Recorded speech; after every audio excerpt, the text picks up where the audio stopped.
Good morning बच्चों।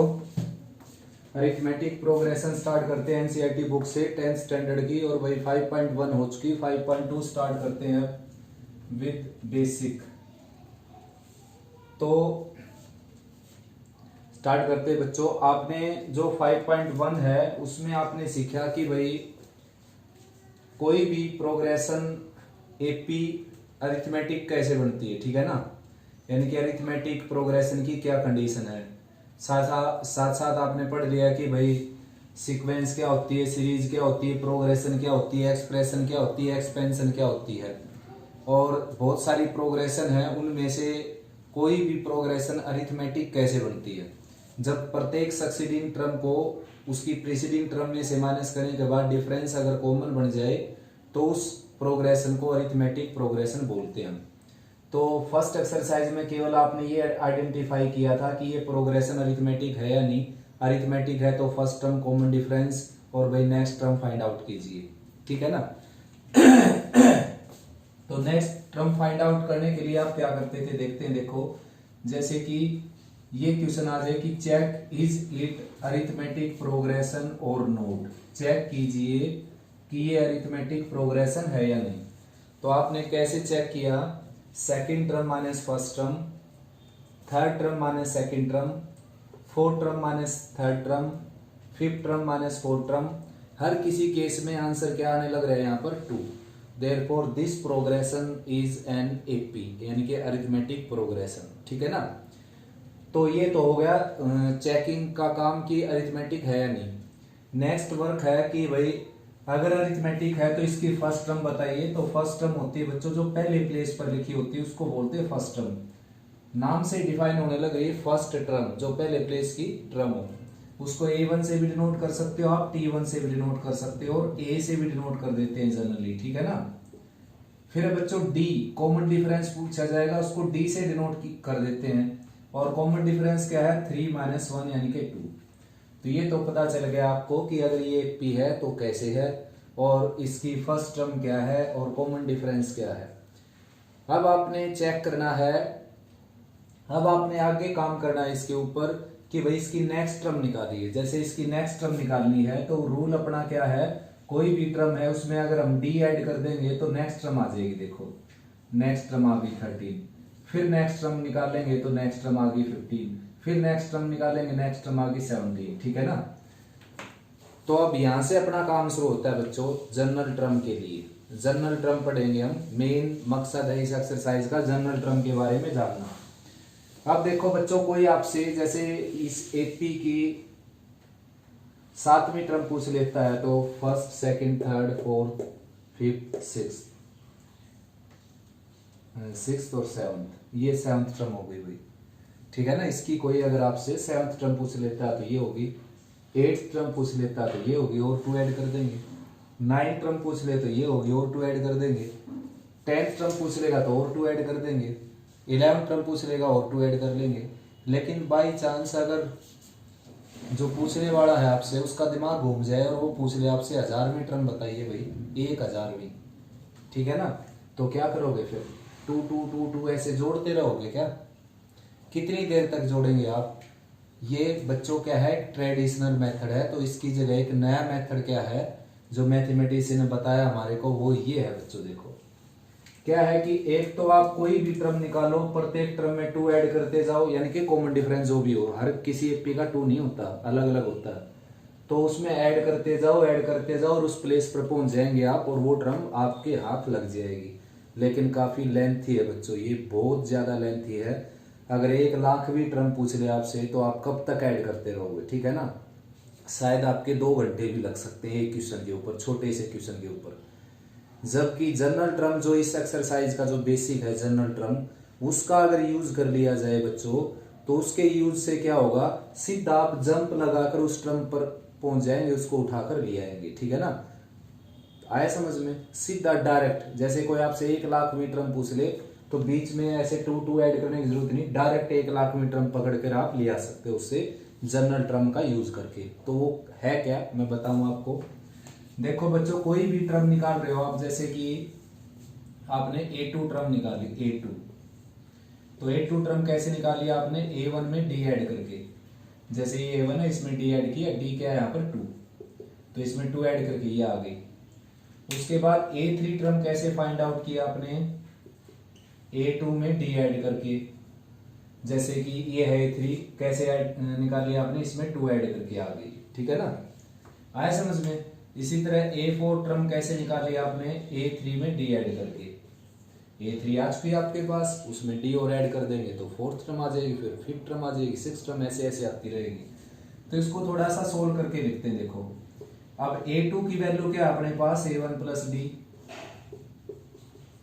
और ये D ऑलरेडी है यहाँ पर, तो क्या आ गया ये A1 प्लस 2D, ठीक है ना। उसके बाद A3 की वैल्यू क्या है अपने पास, A3 की वैल्यू देखो क्या है, A1 प्लस 2D, और 2D ऑलरेडी है यहाँ, D ऑलरेडी है यहाँ पर D, तो क्या आ जाएगा A1 प्लस 3D। ऐसे ही 5th टर्म निकाल लें अगर हम, तो 5th टर्म कैसे आती है, 4th टर्म में D ऐड करने के बाद, और 4th टर्म किसके इक्वल आ गई, A1 प्लस 3D के इक्वल, इसमें D और ऐड कर देंगे ये वाला, ये तो 4th टर्म की वैल्यू रखी है मैंने यहाँ से, देखो 4th टर्म इसके इक्वल है, 4th टर्म की जगह मैंने ये रख दी, प्लस D ऐड कर दिया, तो ये क्या आ जाएगी A1 प्लस 4D।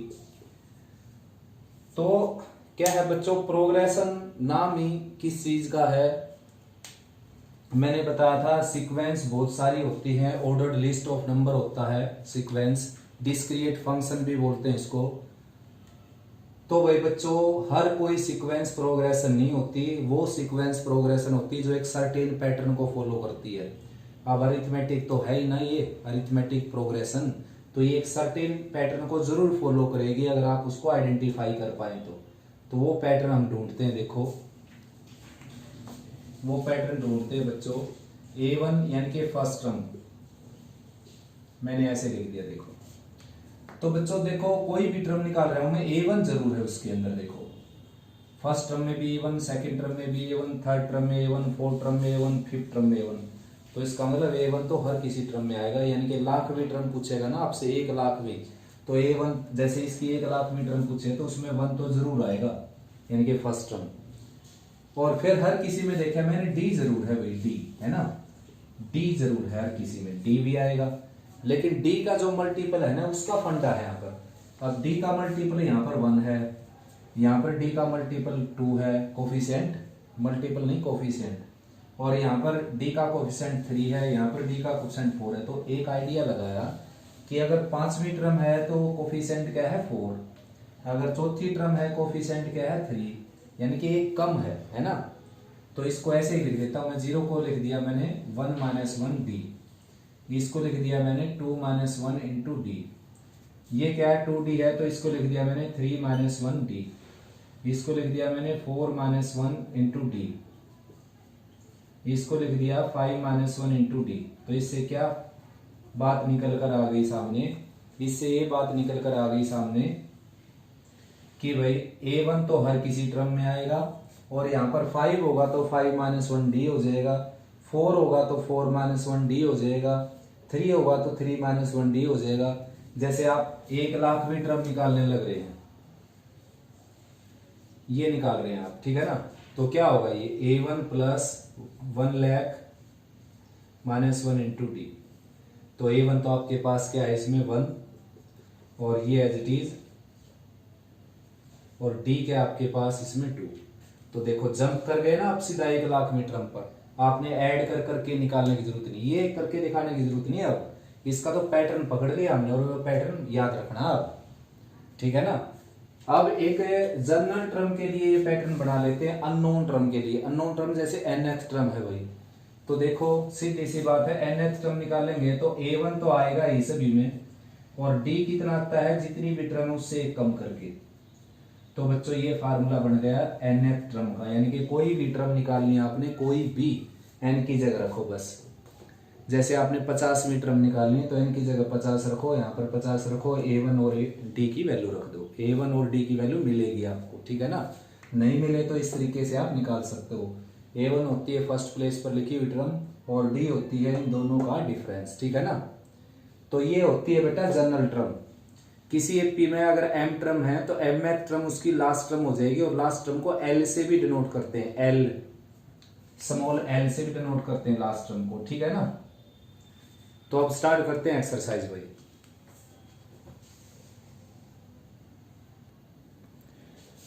नेक्स्ट बच्चों 5.2 का फर्स्ट क्वेश्चन स्टार्ट करते हैं। देखिए स्टेटमेंट है fill in the blanks, blanks को फिल करना भाई बच्चों।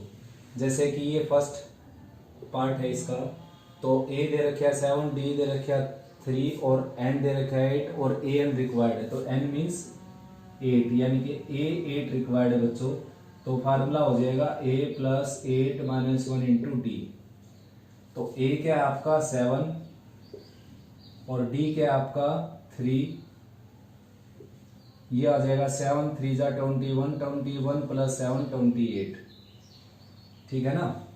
नेक्स्ट है भाई ए की वैल्यू है -18, डी ब्लैंक है और एन है 10 और ए एन कितना दे रखा है उसने, ए एन दे रखा है 0।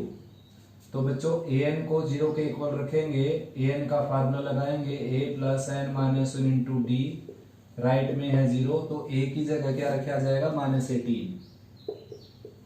n minus 1 as it is, और d की जगह क्या रखा जाएगा, d है नहीं बच्चों, d रिक्वायर्ड है, n की जगह क्या रखा जाएगा 10, यहाँ पर 10 रखेंगे और d एज इट इज, और राइट साइड में क्या है 0। तो 18 राइट में चला जाएगा, ये आ जाएगा 9d, राइट में आ गया 18 और d की वैल्यू क्या आ जाएगी 2, ठीक है ना। तो d की वैल्यू 2 आ गई यहाँ पर।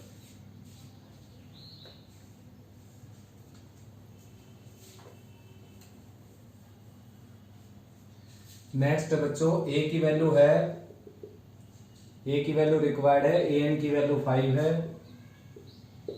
-5 और an का फार्मूला होता है a plus n minus into d, right में -5। a की वैल्यू रखेंगे, a की वैल्यू रिक्वायर्ड है तो d की वैल्यू रखेंगे -3,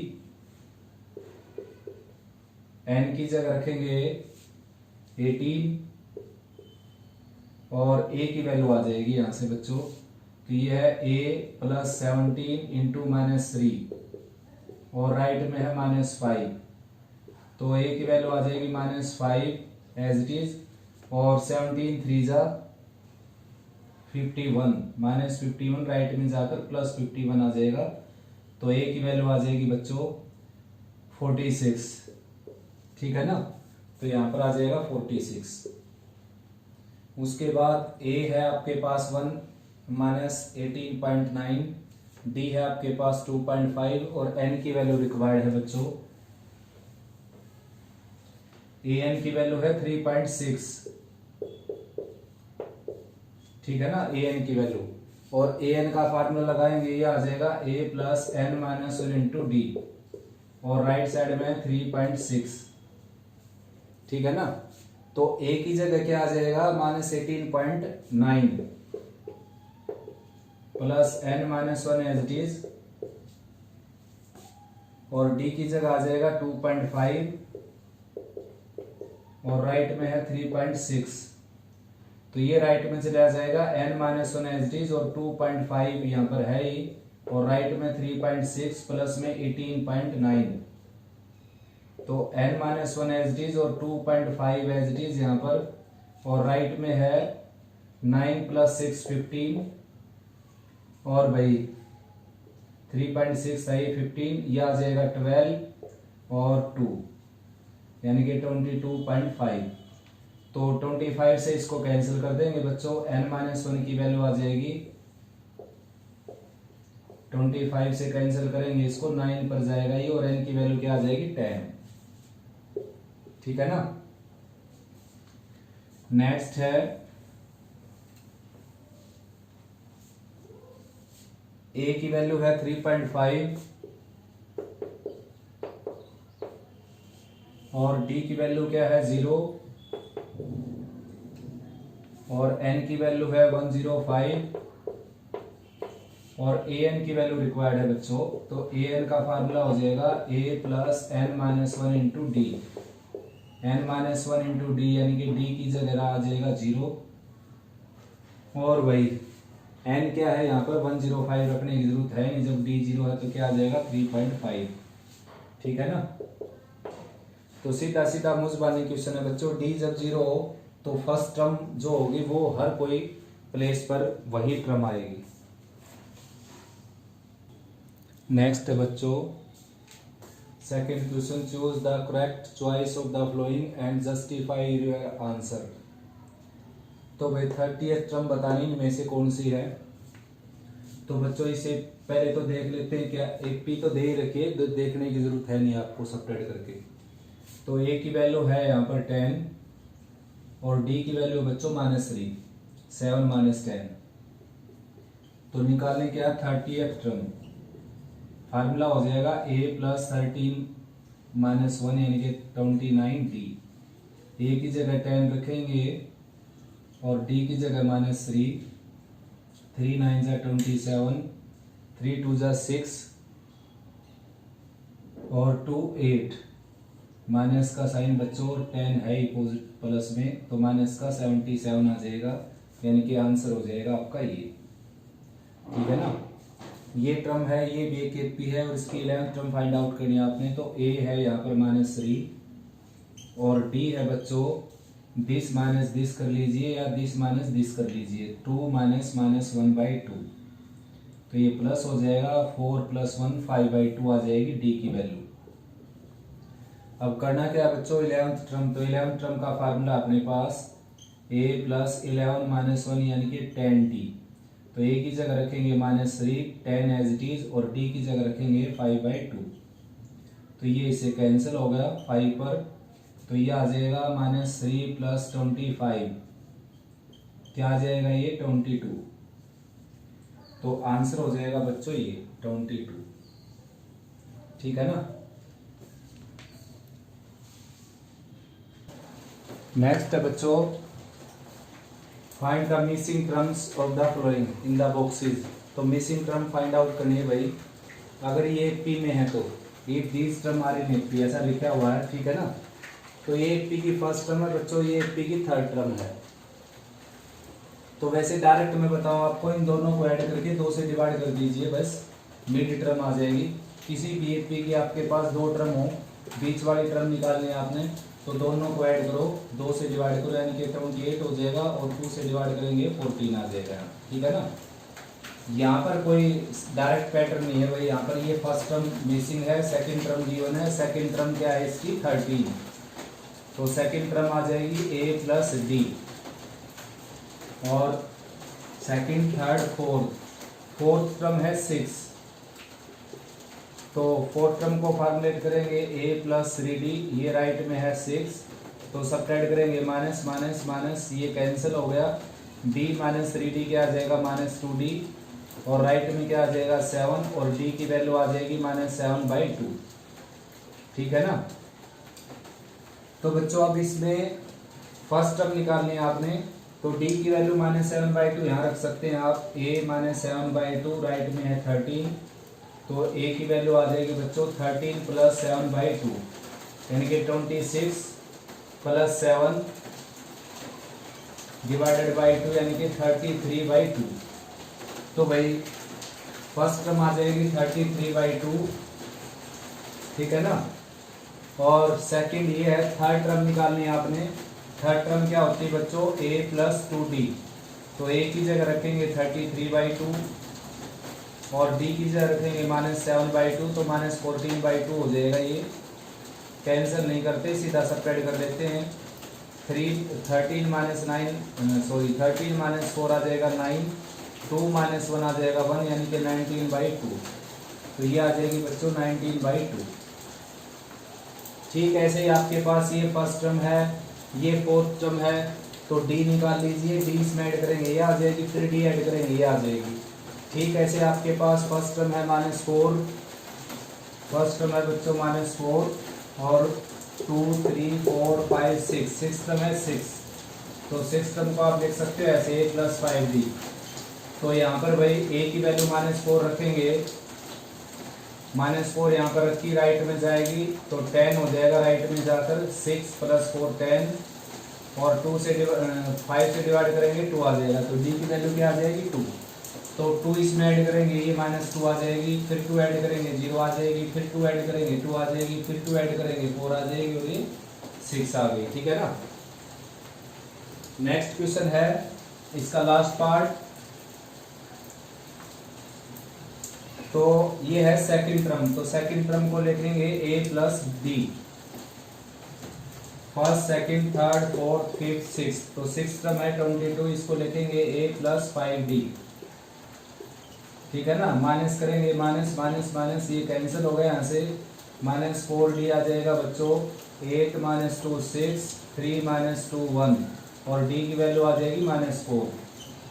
ठीक है ना, d की वैल्यू -4 यहाँ रखेंगे, तो राइट में जाकर इसमें ऐड होकर a की वैल्यू आ जाएगी 42। तो ये है 42, उसमें 4 सब्ट्रैक्ट किया, ये आ गया, फिर 4 सब्ट्रैक्ट करेंगे ये आ जाएगा, फिर 4 सब्ट्रैक्ट करेंगे ये आ जाएगा, फिर 4 सब्ट्रैक्ट करेंगे तो ये आ जाएगा, और फिर 4 सब्ट्रैक्ट करने से ये आ गया। ठीक है ना।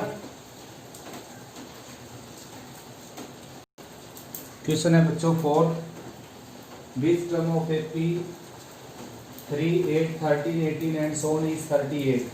तो भाई nth टर्म को मैं लेट कर लेता हूँ कि nth टर्म इस AP की क्या है 78, 38 नहीं 78। तो nth टर्म का फार्मूला हो जाएगा बच्चों a plus n minus 1 into D. ठीक है ना, राइट में 78 है ही, तो भाई a की वैल्यू रखेंगे 3 यहाँ पर, n minus 1 as it is, और d की जगह रखेंगे 5, राइट में 78 है ही, तो n minus 1 into 5 as it is, और राइट में 78 माइनस 3 क्या आ जाएगा 75। 5 से डिवाइड कर देते हैं बच्चों इसको, 5 से इसको डिवाइड करेंगे ये आ जाएगा n माइनस 1। ठीक है ना, और राइट में 5 से डिवाइड होकर आ जाएगा 15, तो n की वैल्यू आ जाएगी यहाँ से 16। तो 16 जो टर्म है इस AP की वो है 78। ये भी मोस्टली ऐसा ही क्वेश्चन है भाई, find the number of term, जैसा कि फोर्थ क्वेश्चन था कि विच टर्म इज दिस, बात वही है। तो इसमें nth टर्म ऐड कर देता हूं मैं, और an को रख देता हूं 205 के इक्वल। तो an का फार्मूला लगाएंगे a plus n minus 1 into d, right में है 205, तो a की जगह रखेंगे बच्चों 7, n minus 1 as it is, और d की जगह रखेंगे इसका डिफरेंस जो कि क्या है 6। सक्सीडिंग में से प्रीसीडिंग सब्ट्रैक्ट करके देख लीजिए, और राइट में है 205। AP दे रखी है भाई बच्चों, ये AP दे रखी है तब इसी का लेकर चल रहे हैं, वरना चेक करते इसको। तो 7 राइट में जाएगा सबसे पहले, और इसमें से सब्ट्रैक्ट हो जाएगा, ये बच जाएगा 198, और 6 से कैंसिल कर देता हूं इसको, 6 से इसको, 6 3 जा 18, 6 3 जा 18, तो n की वैल्यू आ जाएगी 34। तो इस AP में 34 टर्म है बच्चों। ठीक है ना, ठीक ऐसे ही इसमें an ऐड कर रहे, यानी कि n टर्म ऐड कर देता हूं मैं, टोटल इसमें n टर्म है, तो an का फार्मूला लगा देंगे a plus n minus 1 into d, right में है -47, a की जगह आ जाएगा 18 plus n minus 1 as it is, और d की जगह रखेंगे दिस माइनस दिस, यानी कि 31/2 है बच्चों ये, -18, तो ये आ जाएगा 36, 18 है बच्चों ये 18, तो ये आ जाएगा 31 माइनस 36, यानी कि, और लोअर पार्ट 2 है यानी कि, तो -5/2, तो -5/2 हो गया इसका कॉमन डिफरेंस, और राइट में है -47। तो भाई 18 राइट में जाएगा बच्चों, n minus 1 into -5/2 as it is, और 18 राइट में जाकर उसमें ऐड हो जाएगा 8 प्लस 7 आ जाएगा 15, 4 प्लस 1 5 प्लस 1 6। ठीक है ना, 5 से कैंसिल कर देता हूँ, 13 पर कैंसिल हो गया ये, और 2 राइट में जाकर इससे मल्टीप्लाई हो जाएगा। ठीक है ना, 13 था ये, और 2 जो लोअर पार्ट में वो मल्टीप्लाई हो जाएगी, माइनस को आप राइट में ले जाना चाहते हैं राइट में ले जा सकते हैं, तो n माइनस 1 एच जो राइट में हो जाएगा -26, और n की वैल्यू आ जाएगी -25। तो भाई चेक करने की जरूरत है क्वेश्चन को दोबारा से।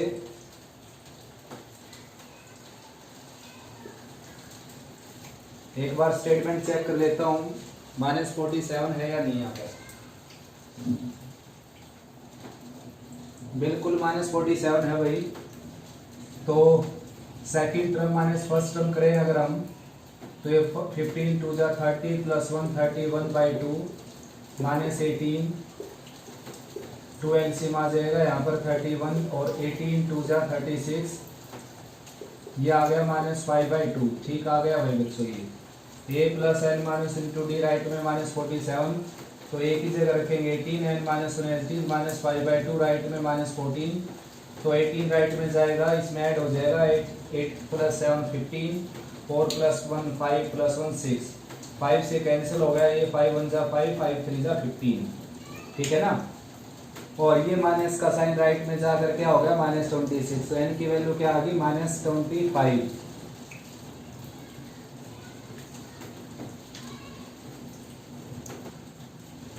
तो बच्चों इसको एक बार चेक कर लेते हैं। देखो a plus n minus into d equal to -47, a की जगह 18 रखा है, -1 इंटू -5/2। तो मिस्टेक इसमें ये होगी बच्चों, 18 को राइट में जो हम ले गए, यहाँ से दोबारा कर लेते हैं एक बार। देखो a की जगह 18 रख दिया, n माइनस 1 और d की जगह -5/2 रख दिया बच्चों। 18 को राइट में ले जाएंगे सबसे पहले, n minus 1 into -5/2 as it is, और भाई 18 को राइट में ले गए -47, तो ये था ही, उसके बाद -18 हो गया राइट में जाकर, माइनस का ही हो जाएगा ये। ठीक है ना। तो ये आ जाएगा 5 और 6 -65 आ जाएगा बच्चों। मैंने पॉजिटिव रख दिया था गलती से, बारिश आई हुई है, ये साइन थोड़ा सा, ठीक है ना। आया समझ। तो ये क्या आ जाएगा राइट में जाकर -65। थोड़ी पानी की वजह से माइनस का साइन दिखाई नहीं दिया बच्चों। ठीक है ना।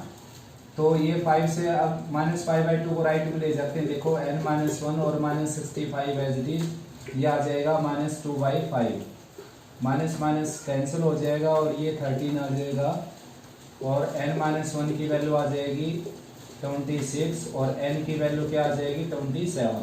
ठीक है ना। तो यानी कि 27वीं टर्म जो इसमें इस एपी के अंदर कितनी टर्म है 27 टर्म।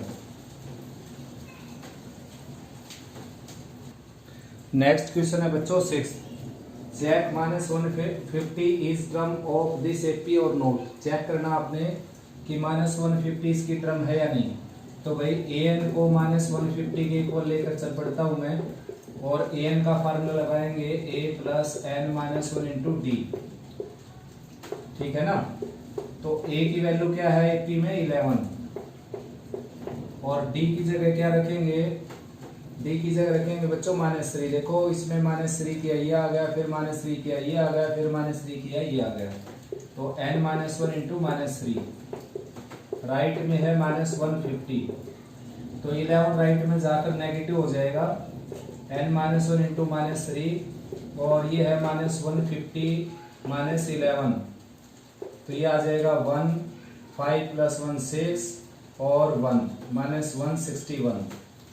तो -3 से डिवाइड कर सकते हैं इसको, 7 प्लस 1 8, -3 से डिवाइड होता नहीं बच्चों, वैसे -3 राइट में चला जाएगा। देखिए 161/3, और अब चला जाएगा 1 राइट में।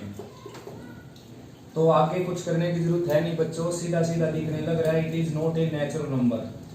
ये इसको डिवाइड करें इससे हम, 3 5 जा 15, और भाई 1 बच गया, 3 3 जा 9, 2 बच गया, 3 6 जा 18, और 3 6 जा 18 कुछ ऐसे आ जाएगा, यानी कि 54.67 कुछ ऐसे आ जाएगा। डेसिमल में आएगा बच्चों। मेन बात ये है, कैलकुलेट आप कर लेना, मैंने सीधा कर दिया ये।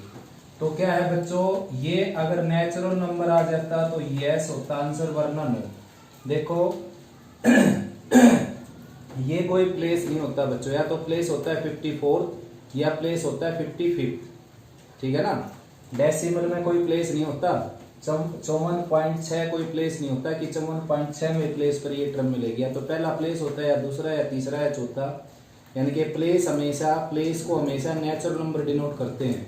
तो इस तरह का कोई क्वेश्चन आ जाए कि क्या ये पी की कोई टर्म है या नहीं, तो उसको ए एन के इक्वल ऐड कर लीजिए आप, और एन की वैल्यू अगर कंप्लीट नंबर आ जाए, कंप्लीट इंटीजर आ जाए, यानी कि नेचुरल नंबर आ जाए तो यस, वरना नो।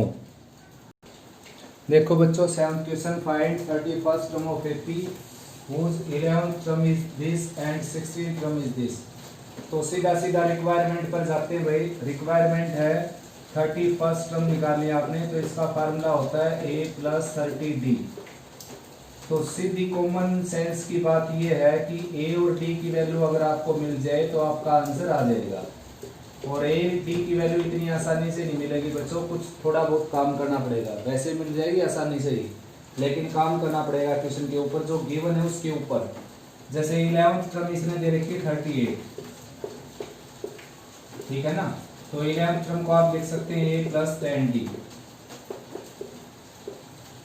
ठीक ऐसे ही 16th टर्म दे रखी 73, तो 16th टर्म है 73, तो 16th टर्म को हम लिखेंगे a प्लस 15d, ये है 73 के इक्वल। तो ये नेगेटिव हो गया, ये नेगेटिव हो गया, ये नेगेटिव हो गया, ये इससे कैंसिल हो गया।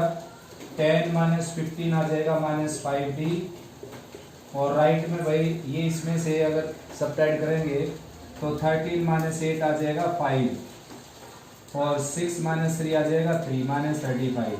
तो d की वैल्यू आ गई बच्चों 7। d की वैल्यू 7 यहाँ रखेंगे, यहाँ रखेंगे, तो a की वैल्यू आ जाएगी आपकी, ये 7 रखेंगे 70 हो गया, राइट में जाकर माइनस 70 हो जाएगा, प्लस 38 ऑलरेडी है ही। तो a की वैल्यू आ जाएगी यहाँ पर 10 माइनस 8 2, और 6 माइनस 3 3 माइनस 32। अब a और d की वैल्यू रख दीजिए बस यहाँ पर, माइनस 32 यहाँ पर है ही, प्लस 30, और d की जगह क्या रखेंगे, d की वैल्यू क्या है आपकी 7,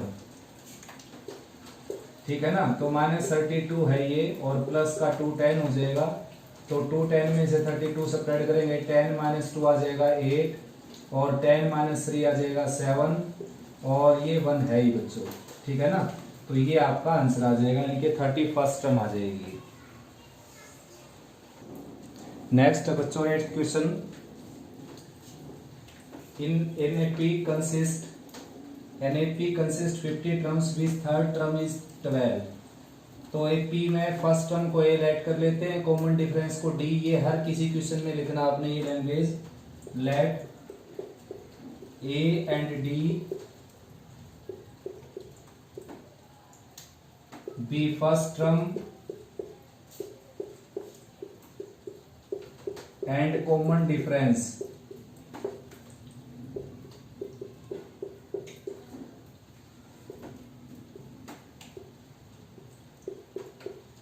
common difference of concerned AP